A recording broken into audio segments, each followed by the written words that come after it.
Gawat-gawat, rupiah udah nyentuh 17.000 dan ini adalah terendah terbaru sepanjang sejarah Indonesia. Lagi-lagi Presiden Prabowo mencatatkan sejarah baru.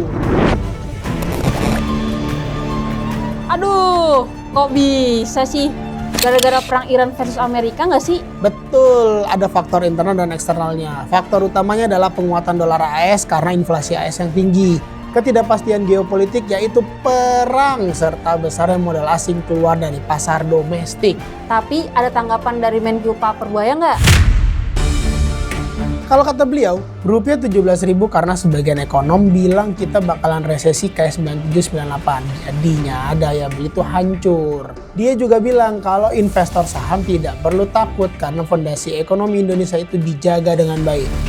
Dia juga menambahkan kalau pemerintah itu sudah tahu penyebab krisis 97-98 dan sudah menerapkan pada 2008. Buktinya pada 2008 kata Pak Purbaya ekonomi Indonesia itu tetap tumbuh saat ekonomi global jatuh.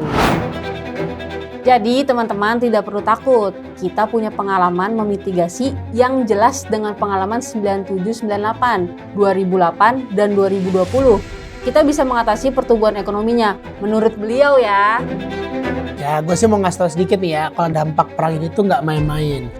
Vietnam udah minta warganya buat WFH karena takut kehabisan bahan bakar. Bukan karena pandemi, bukan karena bencana alam, tapi karena literally bahan bakarnya takut habis. Bangladesh juga udah mulai kasih batasan berapa liter yang bisa isi per kendaraan per hari. Ribuan penerbangan dibatalkan di seluruh dunia.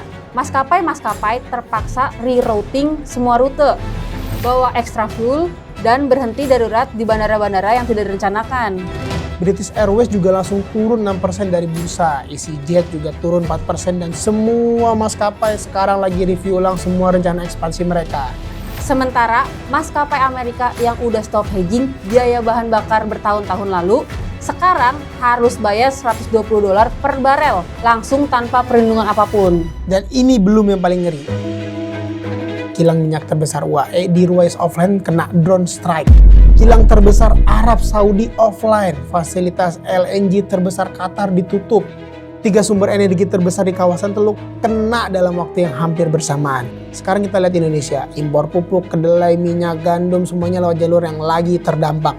Dan pemerintah cuma ngingetin kalau kita harus siap hadapi kesulitan akibat perang ini. Padahal ya semuanya udah siap-siap. Kenapa kita yang baru diingetin? Kebiasaan Indonesia, kalau udah sampai di depan mata baru siap-siap. Padahal tetot, alias telat total. Kacau. Ini mah kayaknya ya nanti bakalan berubah nih, transaksi udah nggak pakai dolar tapi bisa pakai di duit yang lain. Apa pakai emas kita balik ke zaman dulu? Siapa tahu. Nggak ada yang tahu.